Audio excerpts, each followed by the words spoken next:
Análisis de datos. Parte 5. Medidas de dispersión.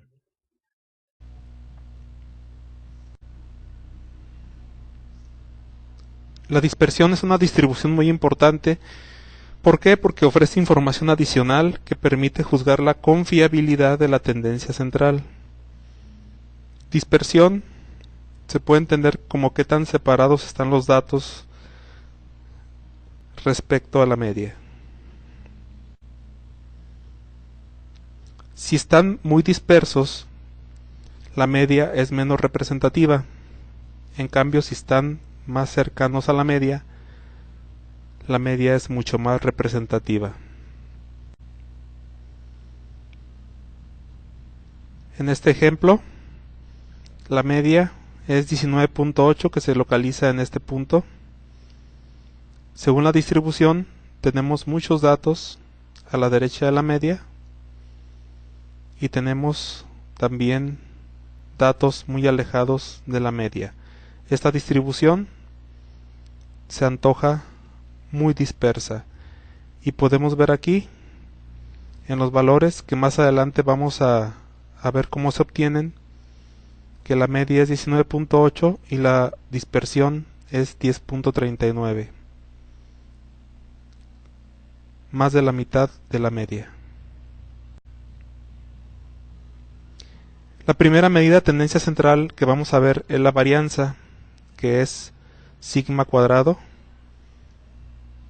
¿Cuál es el significado de la varianza? La medición del promedio de las desviaciones al cuadrado de cada una de las observaciones respecto a la media. Fórmula para una población: sigma cuadrado, n mayúscula y mu, donde x es observación, n es el número total de elementos de la población. ¿Por qué población? Porque estamos diciendo aquí que es población y es n mayúscula, y mu es la media de la población.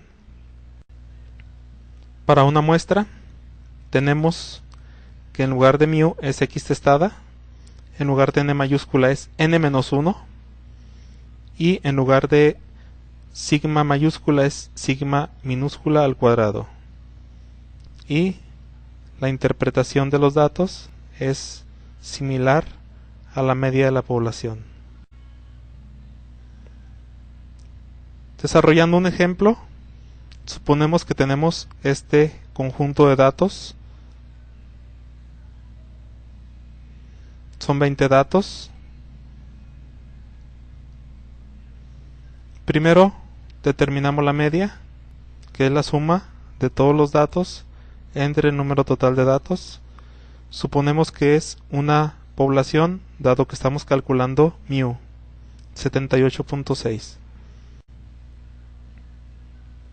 Se forma la siguiente tabla. En una columna el valor, cada uno de los valores o cada uno de los datos. En otra columna la media, todos los valores son iguales. En otra la diferencia de cada valor respecto a la media, salen algunos valores negativos. Y luego después, en la última columna, elevar al cuadrado cada una de esas diferencias, por lo tanto se eliminan los términos negativos. Y al final la sumatoria de x menos mu cuadrado, que es 600.8. Aplicando la fórmula, tenemos que la sumatoria 600.8 se pone en el numerador, n mayúscula, que es el número de datos, que son 20, en el denominador, y la varianza es 30.04. Como dijimos anteriormente, la varianza es las diferencias de los cuadrados de cada dato respecto a la media. Diferencia promedio. La desviación estándar es otra medida de dispersión, que es simple y sencillamente el cálculo de la raíz cuadrada de la varianza. Por lo tanto, las fórmulas son iguales, solamente que en lugar de sigma cuadrado es solamente sigma, porque tenemos la raíz cuadrada. Para población, el ejemplo anterior, la desviación estándar es la raíz cuadrada de la varianza, es 5.48. Para una muestra, bueno, ya conocemos, es la misma, solamente cambia la notación de x testada en lugar de mu y de n minúscula en lugar de n. Aquí tenemos un ejemplo recuperado del internet. En este caso se ejemplifica el concepto de varianza y desviación estándar. Tenemos 5 perros y se ha medido la altura de cada uno de ellos. Se obtiene la media, que son 394 milímetros, y se dibuja en el sistema coordenado.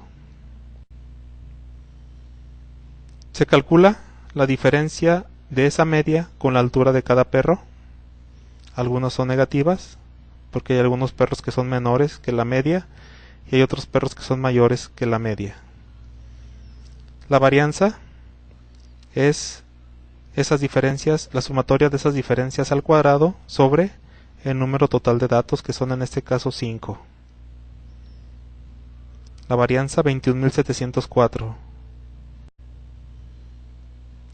La desviación estándar es la raíz cuadrada de la varianza, como lo habíamos visto, son 147 milímetros.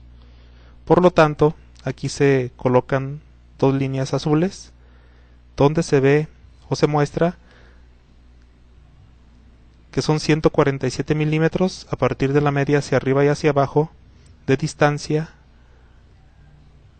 hacia estas líneas azules. Aquí dice que usando la desviación estándar tenemos una manera estándar de saber qué es normal o extra grande o extra pequeño. Aquí nos dicen los tipos de perros que son grandes y los que son menudos o pequeños. Al final nos hace un comentario. ¿Por qué al cuadrado la fórmula? Bueno, en primer lugar, para que las diferencias se hagan positivas, no tengamos valores negativos. En segundo lugar, para que las diferencias grandes se destaquen. Un ejemplo de ello es 100 al cuadrado es 10.000, que es mucho más grande que 50 al cuadrado, que solamente son 2.500. Fin de la presentación.